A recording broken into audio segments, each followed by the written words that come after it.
Аромат свежей мяты, нежное тесто и шоколад. Уже звучит вкусно, правда? Сегодня я покажу, как приготовить необычное мятное печенье. Сначала я беру свежие листики мяты, обрываю их со стебельков и прикладываю в измельчитель.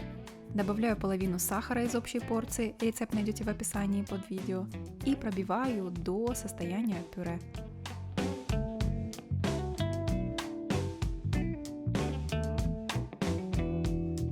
Вот такая зеленая масса получается, перекладываю ее в миску, добавляю оставшийся сахар, одно яйцо и размягченное сливочное масло комнатной температуры. Теперь беру блендер и тщательно все перемешиваю, пока масса не станет однородной. Теперь соединяю муку с разрыхлителем и обязательно просеиваю в несколько этапов через сито. Так тесто будет более легким. Аккуратно замешиваю тесто.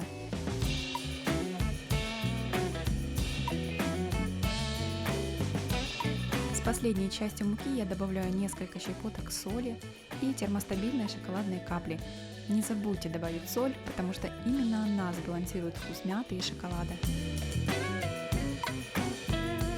Сейчас тесто достаточно нестабильное, очень мягкое, поэтому я заворачиваю его в пищевую пленку и убираю в холодильник минимум на полчаса, а лучше на час, чтобы оно стабилизировалось.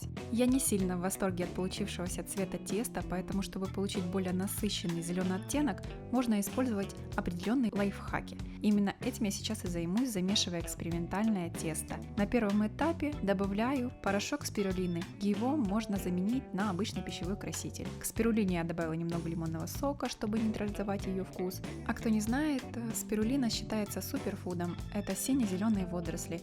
Я часто добавляю ее в зеленые смузи, она делает их такого красивого изумрудного оттенка. Я понимаю, что это не всегда и не везде доступный продукт, поэтому самый оптимальный вариант, чтобы сделать цвет теста насыщенного зеленого оттенка, можно использовать обычный зеленый пищевой краситель.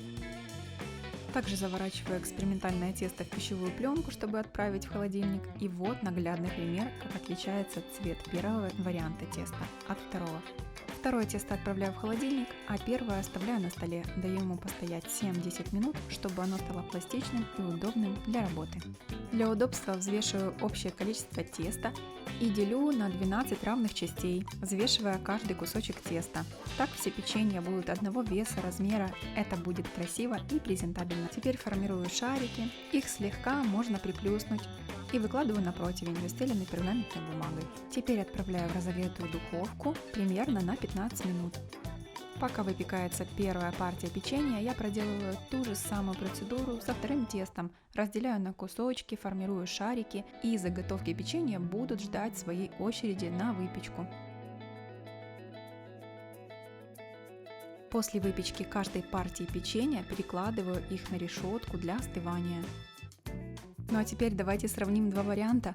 Обычное мятное печенье получилось слегка нежным, легким зеленым оттенком, а печенье со спирулиной все-таки чуть более насыщенного цвета. Вот такой оттенок внутри имеет печенье со спирулиной. Снаружи разница не сильно заметна, а вот если разломить печенье, то внутри все-таки оттенок отличается. А это я сейчас разламываю печенье в первой партии, в которой была только лишь свежая мята. Напишите в комментариях, видите ли вы разницу. Ну а если вам захочется получить еще более насыщенный оттенок, то, конечно же, можно увеличить количество добавленного в тесто пищевого красителя или той же самой спирулины. Внутри печенье мягкое, рассыпчатое, ароматное и очень вкусное. Интересный факт из наблюдения. Сразу после выпечки вкус печенья не такой благородный, как на второй и третий день. Идеальный вариант к чашечке кофе. Ну все, я пошла ставить чайник. Ну а вы не забудьте поставить лайк этому видео и подписаться на мой канал.